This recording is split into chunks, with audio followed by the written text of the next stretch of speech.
거의 대부분의 우리 골퍼들은 보면 말이죠.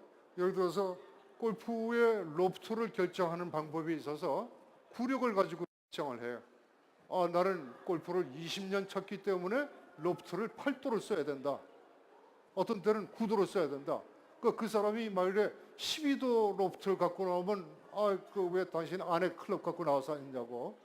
이게 로프트라고 하는 부분은 이렇게 비거리를 늘리기 위한 부분을 우리가 감안해 본다고 한다면 이 로프트는 굉장히 중요한 요소 중에 하나인데, 이 중요한 요소를 굉장히 본인하고 관계없이, 본인의 스윙의 패턴하고는 관계없이 그냥 사회에서 우리가 골프를 치는 분들끼리 통용되는 논리로 로프트는 뭐가 좋다, 이건 좀 문제가 있다는 얘기죠. 또 하나 안타까운 것 중에 하나, 선별하는데도 굉장히 중요한 요소가 되는 거죠. 본인의 스윙을 전부 풀스윙을 하는데도 불구하고 풀스윙을 하면 할수록 굉장히 자기한테 맞는 샤프트가 선별이 돼야 될 텐데, 그 샤프트가 맞지 못해서, 그 스피드에 따라가지 못해서 샤프트가 너무 플렉서블 한다고 한다면 점점 더 가운데 맞출 수 있는 확률이 점점 더 떨어지기 때문에, 그래서 그런 부분에서 스매시 팩터는 굉장히 중요한 요소다는 얘기. 그러니까 스매시 팩터 값을 높이기 위한 부분에는, 스매시 팩터를 높이기 위해서는 샤프트의 선별이 굉장히 중요한 부분 중에 하나가 되어 있고요. 그러니까 샤프트 부분에서 가운데 맞게 하기 위해서는 아까 말씀드린 대로 반드시 샤프트가 편심이 있는 샤프트를 쓰면 안 된다는, 예를 들어서 어드레스에서부터 백스윙에서 임팩트까지 내려오는 과정상에서 이게 돌아서 맞는다고 한다면 굉장히 산탄으로 이렇게 맞게 되기 때문에 문제가 유발된다는 이야기입니다. 이런 부분 때문에 문제가 있는 거고, 그다음 또 하나는 샤프트의 길이 부분에서도 이렇게 돼 있는데, 이 부분과 이 부분에 이게 맞았을 때는 샤프트가 긴 거고 샤프트가 짧은 거고 이렇게 될 텐데, 타이거 우즈가 180cm가 넘는 친구가 드라이버를 43인치를 쓰는데, 우리는 모든 사람들이 막 요즘은 상품을 그냥 경쟁적으로 만들기 위해서 46인치, 46.5인치 막 이렇게 내고 있어요.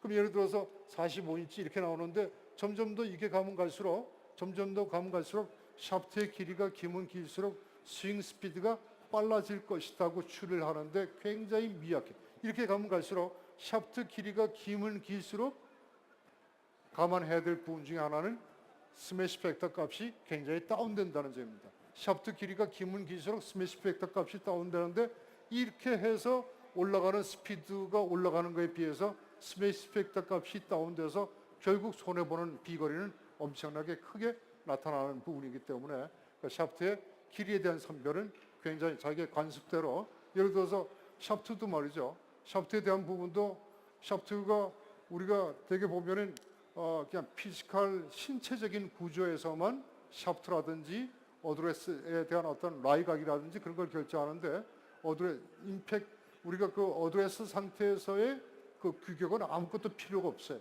임팩이 어떻게 나타나는지, 임팩에 예를 들어서 어드레스에서 백스윙에서 다시 임팩까지, 어드레스에서 백스윙에서 임팩까지 내려오는 과정상에서 엄청난 역사가 일어나요.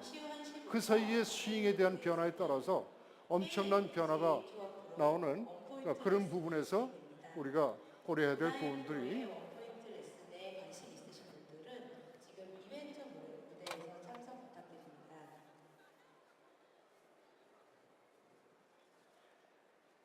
자, 이렇게, 그래서 샤프트가 아무리 길어진다 하더라도, 샤프트가 길어져서 나타나는 스피드가 증감되는 효과는 굉장히 극미해요.